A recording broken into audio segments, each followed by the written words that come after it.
प्रधानमंत्री ने कहा कि केंद्र और राज्यों के बीच तालमेल की कमी से देश ने बहुत नुकसान उठाया। गति शक्ति योजना के बजट के एक वेबिनार में हुए शामिल।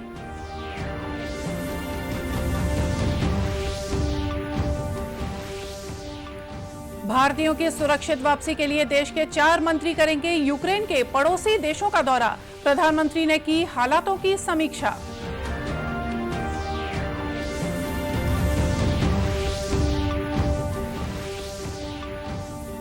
कोरोना से बचाव के लिए देश में अब तक लगाए गए 177 करोड़ 50 लाख से ज्यादा कोविड रोधी टीके।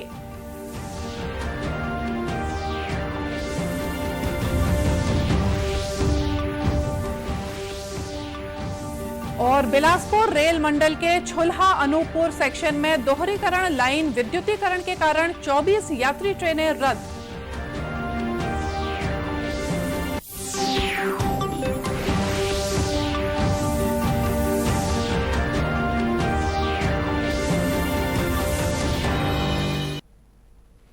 नमस्कार, आप देख रहे हैं दूरदर्शन समाचार। मैं हूं मोनिका शर्मा और आइए अब देखते हैं समाचार विस्तार से। प्रधानमंत्री नरेंद्र मोदी ने वर्ष 2022-23 के गति शक्ति योजना के लिए बजट में किए गए प्रावधानों के संबंध में आयोजित एक वेबिनार को संबोधित किया। अपने संबोधन में प्रधानमंत्री ने कहा कि बजट ने 21वीं सदी के भारत के विकास की गति शक्ति निर्धारित कर दी है। उन्होंने कहा कि सरकार बहुत बड़े लक्ष्य के साथ आगे बढ़ रही है। केंद्र ने राज्यों की सहायता के लिए 1 लाख करोड़ रुपए का प्रावधान किया है। गति शक्ति योजना के लागू हो जाने के बाद पूरी जानकारी के साथ योजना बनाना संभव होगा। प्रधानमंत्री ने कहा कि केंद्र और राज्यों के बीच तालमेल की कमी की वजह से देश ने बहुत नुकसान उठाया है। उन्होंने कहा कि दूर दराज के क्षेत्रों में सड़क संपर्क में सुधार लाने के लिए राष्ट्रीय कार्यक्रम चलाया जा रहा है। गति शक्ति के कारण अब हर कोई पूरी जानकारी के बीच अपनी योजना बना पाएगा। इससे देश के रिसोर्सेज का भी ऑप्टिमम यूटिलाइजेशन होगा। इस साल के बजट में राज्यों की सहायता के लिए 1 लाख करोड़ रुपए का प्रावधान किया है। राज्य सरकारें इस राशि का उपयोग मल्टी मॉडल इंफ्रास्ट्रक्चर और अन्य प्रोडक्टिव एसेट पर कर पा सकेगी। देश के दुर्गम पहाड़ी क्षेत्रों में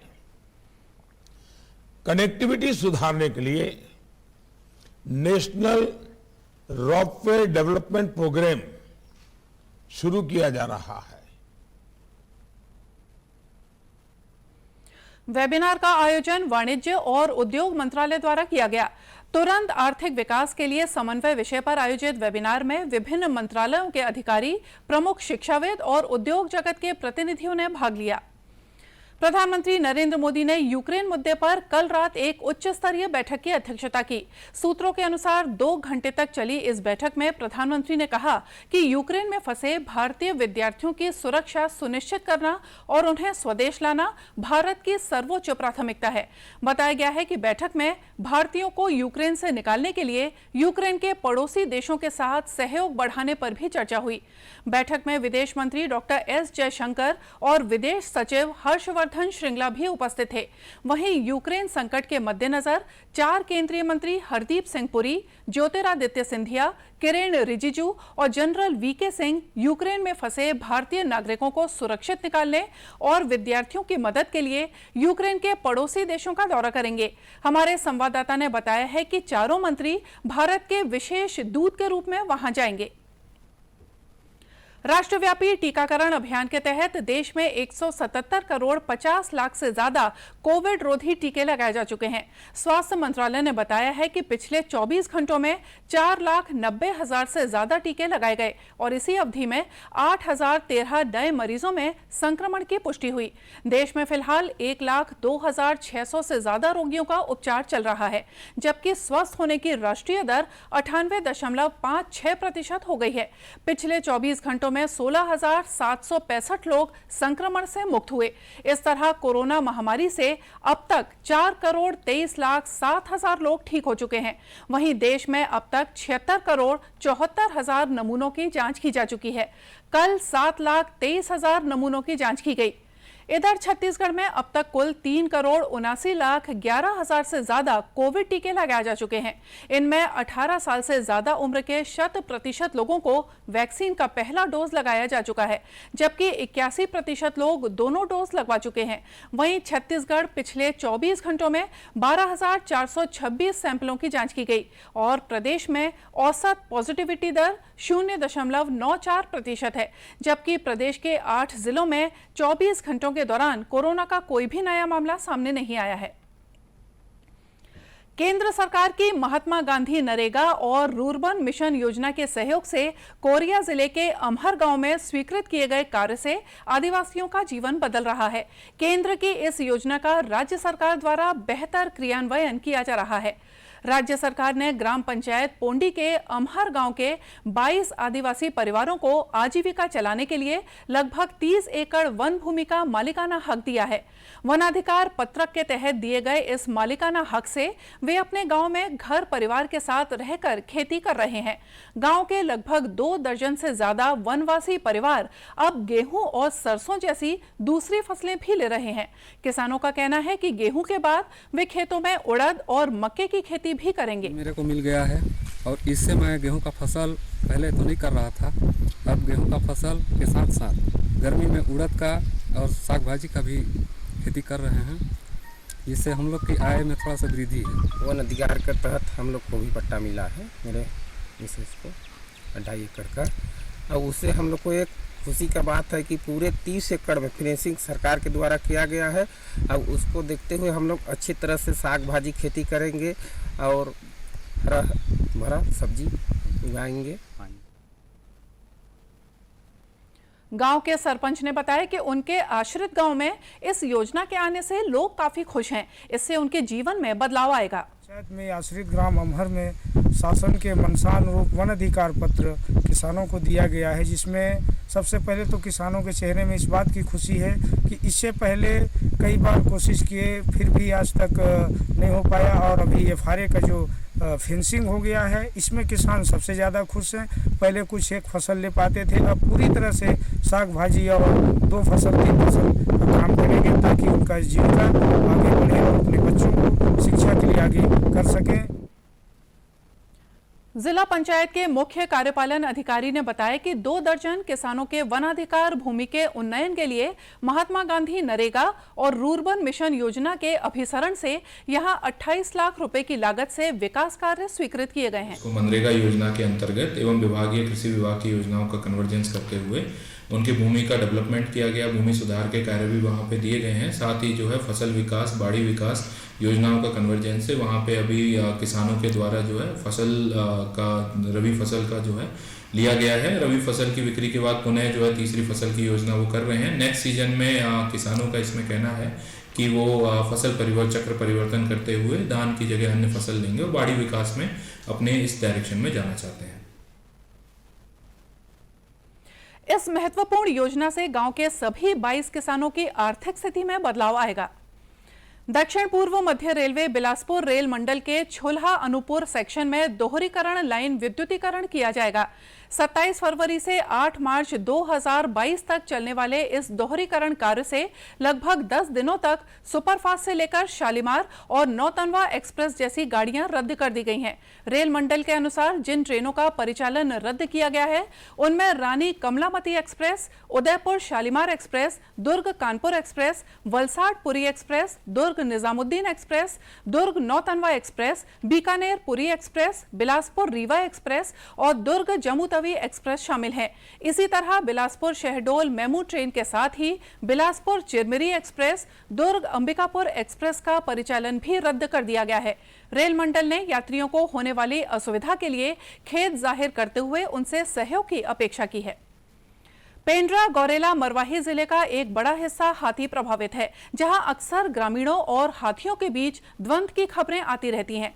पिछले सप्ताह ही इस जिले में 43 हाथियों के दल ने जान माल का काफी नुकसान पहुंचाया है। हाथियों के आवागमन पर नजर रखने और उनके मार्ग की पूर्व सूचना देकर ग्रामीणों तक पहुंचने के लिए मरवाही वन मंडल ने हाथी मित्र दलों का गठन किया है। मरवाही वन मंडल ने हाल ही में एक नए हाथी मित्र दल का गठन किया, जिसमें सभी को तेज टॉर्च, हेलमेट और बचाव के नए संसाधनों से लैस किया गया है। साथ ही रक्षक सामानों को लेकर चलने के लिए एक वाहन भी दिया गया है। इस वाहन को गजराज मित्र नाम दिया गया है। गजराज मित्र वाहन और नवगठित हाथी मित्र दल को बिलासपुर वन वृत्त के मुख्य वन संरक्षक राजेश चंदेले ने हरी झंडी दिखाकर जंगल की ओर रवाना किया। हाथी रात्रि के समय में गांव के निकट पहुंच जाते हैं और फसल को नुकसान करते हैं। तो यह देखा जा रहा है छत्तीसगढ़ में कि कभी कभी ग्रामीणों और एलिफेंट के बीच में एक द्वंद्व सा भी माहौल हो जाता है। तो अपने को सबसे पहले तो ग्रामीणों को समझाइश देना है कि हमें वाइल्ड लाइफ को छेड़ना नहीं है अननेसेसरी जाके, और हमें सेफ रहना है। बताया गया है कि ये दल हाथियों के विचरण पर नजर रखते हैं और सायरन, सीटियों और मशालों की सहायता से हाथियों के दलों को बस्तियों और खेतों से दूर रखते हैं। और आइए अब देखते हैं कुछ खबरें जिलों से।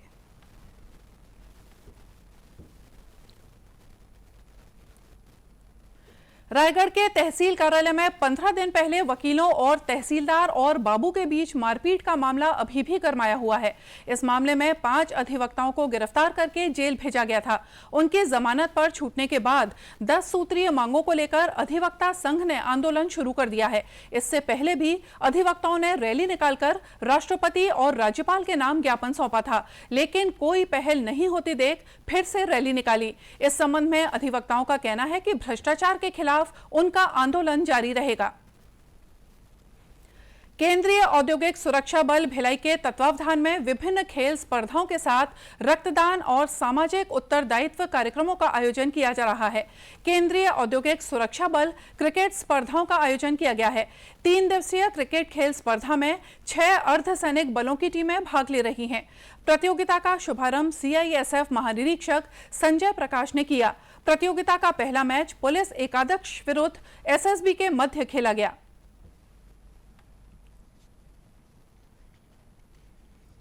राष्ट्रीय टीबी नियंत्रण के क्षेत्र में उत्कृष्ट कार्य के लिए राजनांदगांव जिले के स्वास्थ्य विभाग को राष्ट्रीय पुरस्कार के लिए नामांकित किया गया है। कांस्य पदक के लिए नामांकित होने पर स्वास्थ्य विभाग ने क्षय रोग जांच अभियान तेज कर दिया है। इसके अंतर्गत ICMR, सेंट्रल टीबी डिवीजन और राज्य कार्यालय के द्वारा सर्वे, भौतिक सत्यापन और ग्रुप परिचर्चा, साक्षात्कार आदि मापदंडों को आधार मानते हुए अंतिम रैंकिंग की जाएगी। जिले के मुख्य चिकित्सा स्वास्थ्य अधिकारी डॉक्टर मिथिलेश चौधरी ने बताया कि टीबी रोग नियंत्रण की दिशा में बेहतर कार्य के लिए राजनांदगांव जिले को सब नेशनल सर्टिफिकेशन अवार्ड के लिए नामांकित किया गया है। राष्ट्रीय विज्ञान दिवस के मौके पर हेमचंद विश्वविद्यालय दुर्ग द्वारा अतिथि व्याख्यान और विभिन्न प्रतियोगिताओं का आयोजन किया गया। इस दौरान सतत विकास के लिए विज्ञान और प्रौद्योगिकी विषय पर अतिथियों ने अपने विचार रखे। महाविद्यालय के छात्रों को नोबेल पुरस्कार से सम्मानित वैज्ञानिक CV रमन के व्यक्तित्व और उनके द्वारा खोजे गए रमन प्रभाव से अवगत कराया गया। विश्वविद्यालय के कुलपति डॉक्टर अरुणा पल्टा ने कहा कि विज्ञान और टेक्नोलॉजी का इस्तेमाल हमेशा मानव जीवन के विकास के लिए होना चाहिए, न कि विनाश के लिए। कार्यक्रम संयोजिका डॉक्टर हंसा शुक्ला ने बताया कि इस कार्यक्रम का मकसद विद्यार्थियों को ये बताना है कि विज्ञान का इस्तेमाल अपने जीवन में बिना किसी नुकसान के किस तरह सरलता से कर सकें।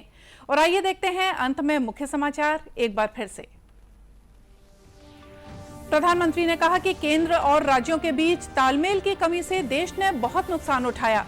गति शक्ति योजना के बजट के एक वेबिनार में हुए शामिल।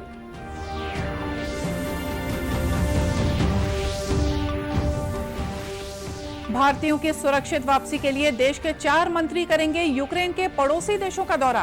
प्रधानमंत्री ने की हालातों की समीक्षा।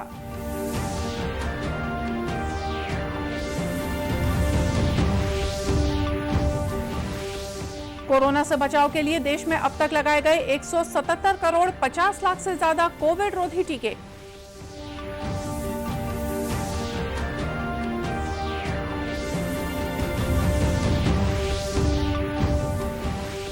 और बिलासपुर रेल मंडल के छुल्हा अनूपपुर सेक्शन में दोहरीकरण लाइन विद्युतीकरण के कारण 24 यात्री ट्रेनें रद्द। और इसी के साथ ये समाचार बुलेटिन यहीं समाप्त हुआ। नमस्कार।